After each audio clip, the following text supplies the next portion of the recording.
बंधुओं का आभार व्यक्त करता हूं कि आप लोग यहां पर पधारे।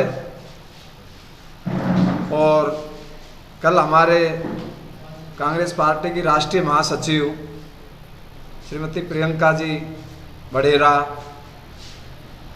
दौसा जिले के सिकराय में कांदोली पर ERCP की योजना को लेकर एक बहुत बड़ी जनसभा को संबोधित करने के लिए आ रही हैं, क्योंकि ये जो परियोजना थी ERCP की 2017-18 में उस समय की तत्कालीन मुख्यमंत्री श्रीमती वसुंधरा राजे जी ने इसकी घोषणा की थी।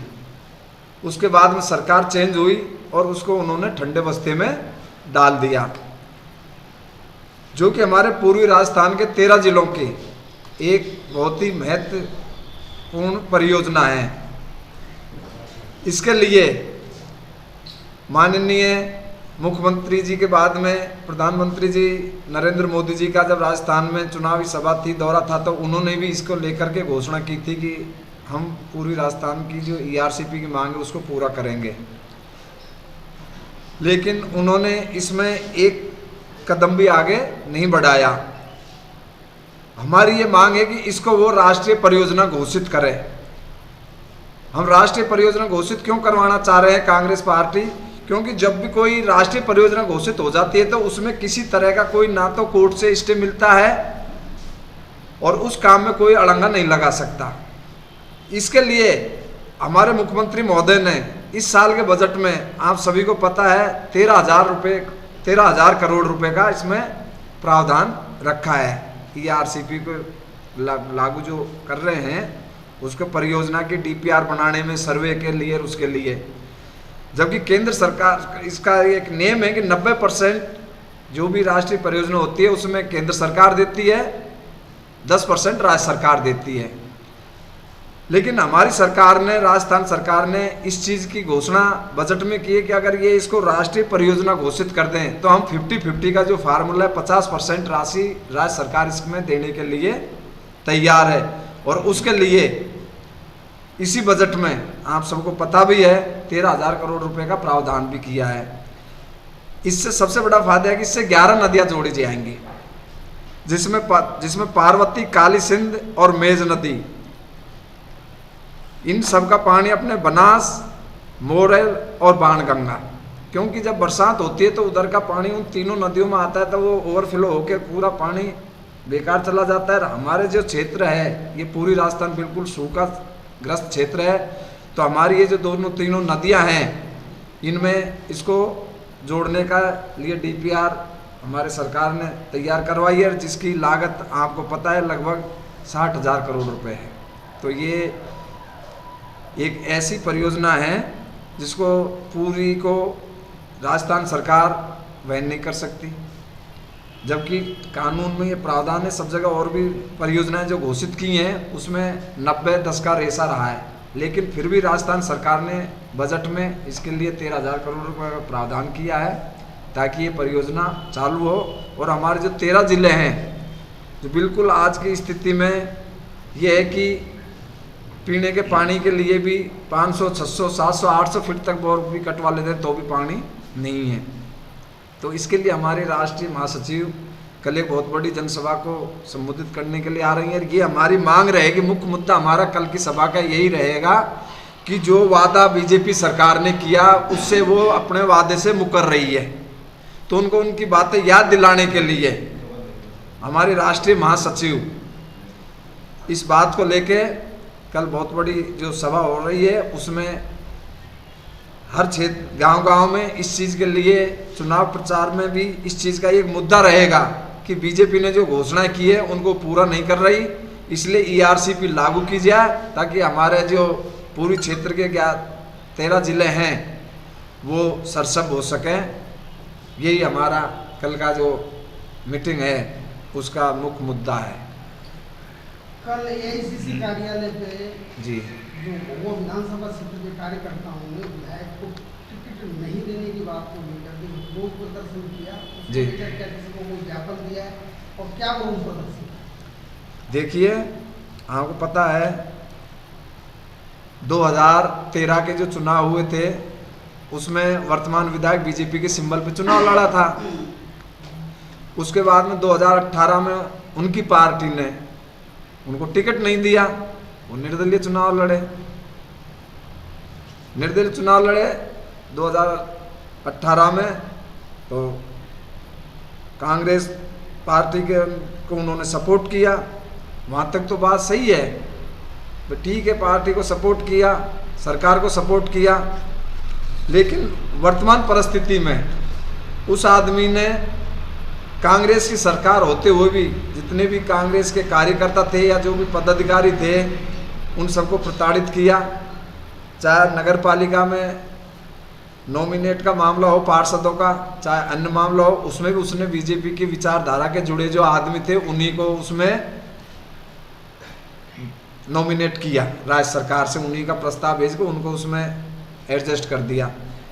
हमको इस चीज़ का पता लगा कि ये भी हमारे कांग्रेस पार्टी में टिकट के लिए दावेदारी कर रहा है, तो उसको लेकर के हम सभी कार्यकर्ता ब्लॉक अध्यक्ष से लेकर हमारे मंडल अध्यक्ष बूथ अध्यक्ष तक सारे लोग दिल्ली गए। एआईसीसी के बाहर हमने हमारी बात रखी और हमने हमारी बात, एक ही मुद्दा था हमारा कि हमारे कांग्रेस जो कार्यकर्ता हैं जो पिछले 30-40 साल से पार्टी के लिए समर्पित हैं और काम कर रहे हैं, आप उनको टिकट दीजिए। ऐसे मौकापरस्त आदमी को आप अगर टिकट दोगे तो हम उस आदमी का साथ नहीं देंगे। और कांग्रेस वहाँ से, क्योंकि 20 साल से कांग्रेस यहाँ से पिटती आ रही, तो हमारी एक इच्छा है कि कांग्रेस पार्टी के निष्ठावान कार्यकर्ता को टिकट दे देते हैं तो कांग्रेस जीतेगी। निष्ठावान कार्यकर्ता को टिकट दे देते हैं तो कांग्रेस जीतेगी। अगर इस आदमी को टिकट दे देंगे तो कोई भी कांग्रेस का कार्यकर्ता इस आदमी के साथ में काम नहीं करेगा। कल आयोजित होने वाली जो प्रियंका गांधी की सभा है, क्या उसमें भी ये इस मुद्दे को लेकर के कोई मांग की जाएगी? बिल्कुल ERCP का मुद्दा है, लेकिन हमारे अगर बातें सुनी जाएगी तो इसको भी लेकर के हम प्रियंका गांधी जी के सामने अपना विरोध दर्ज करवाएंगे कि हमारे साथ पार्टी का जो निष्ठावान कार्यकर्ता हैं जो पिछले 30-40 साल से काम कर रहे हैं उनको टिकट दिया जाए, ऐसे मौकापरस्त आदमी को नहीं दिया जाए जो जिसने अभी तक कांग्रेस पार्टी उसने की सदस्यता तक ग्रहण नहीं की और उस आदमी को पार्टी सिंबल दे रही है, तो ये हम लोग कभी भी बर्दाश्त नहीं करेंगे।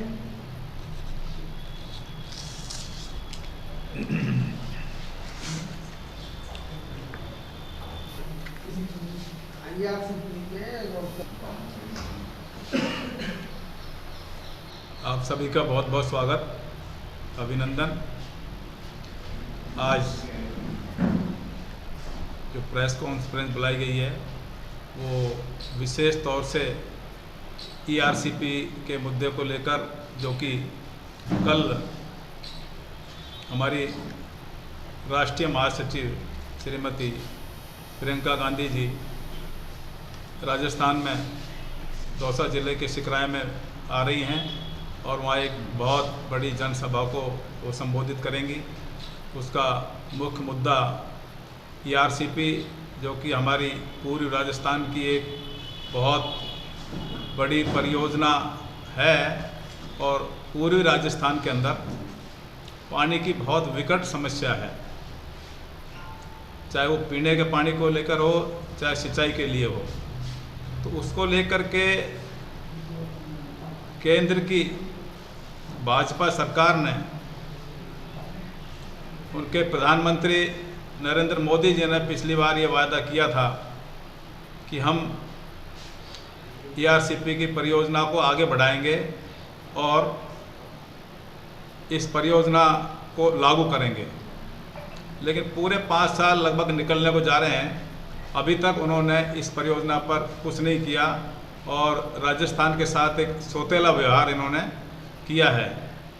राजस्थान सरकार ने अपने बजट में ये घोषणा की थी कि हम ERCP की योजना को जो है लागू करेंगे और उसके लिए उन्होंने 13,000 करोड़ रुपए का बजट का प्रावधान भी रखा और साथ में ये भी वादा किया है अगर केंद्र सरकार ने इसको राष्ट्रीय परियोजना घोषित नहीं की तो हम इसको पूरा करने का भी प्रयास करेंगे।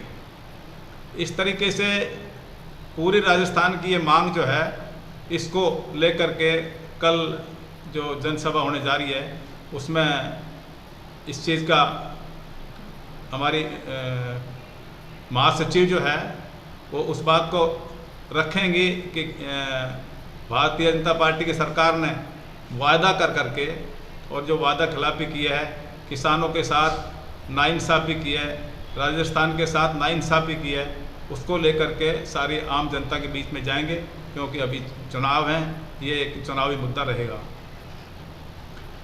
उसके अलावा अभी चुनाव को लेकर जो चर्चाएं चल रही हैं,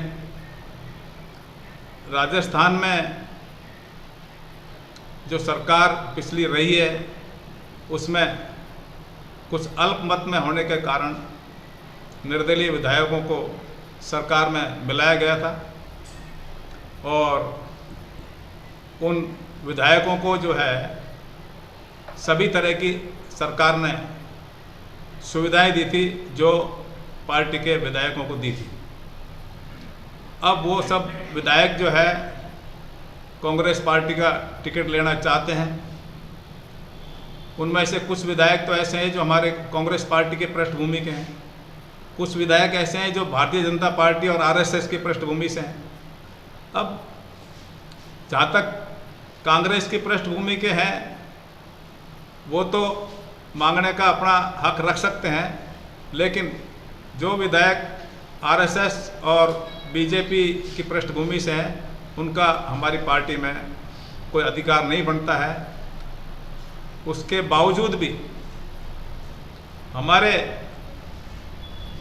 स्थानीय विधायक जो है वो बीजेपी में खूब हाथ पैर मार रहे हैं, लेकिन लगता है शायद वहाँ उनकी दाल नहीं गल रही हो, तो अब हमारे कांग्रेस पार्टी में वो आना चाह रहे हैं। इसको लेकर के हमारे संगठन ने कल पूरा विरोध प्रदर्शन किया था और अपनी बात जो है वो ऊपर हाईकमान तक इन्होंने पहुंचाई थी। उसके बावजूद भी अगर पदाधिकारी ऊपर के हमारे आला कमान अगर उनको टिकट देते हैं तो हमारे महुआ और मंडार दोनों ब्लॉक अध्यक्षों ने दोनों ब्लॉकों की कमेटी बैठक बुला करके और उसमें ये प्रस्ताव पास किया कि यदि स्थानीय विधायक को टिकट दिया गया तो हम कोई भी काम नहीं करेंगे। उसके अलावा बीच में ऑब्जर्वर्स आए थे, उनके सामने भी हमारे ब्लॉक के पदाधिकारी वहाँ गए। उन्होंने यहाँ तक कहा अगर आपने स्थानीय विधायक को टिकट दिया तो हमें आत्महत्या करनी पड़ेगी। तो इस तरीके की जो बातें आ रही हैं ये ठीक नहीं है और एक कांग्रेस के संगठन को ख़त्म करने की ये साजिश है। पहले भी इन्होंने जो है हमारे कांग्रेस के लोगों को बहुत परेशान किया है। उसके अलावा अभी पंचायती राज के चुनाव में प्रधान का जो चुनाव हुआ था उसमें स्थानीय विधायक ने साजिश करके और क्रॉस वोटिंग करा करके कांग्रेस पार्टी के प्रधान प्रत्याशी को हरवाने का काम किया। तो इस तरीके से महुआ विधानसभा क्षेत्र के सारे कार्य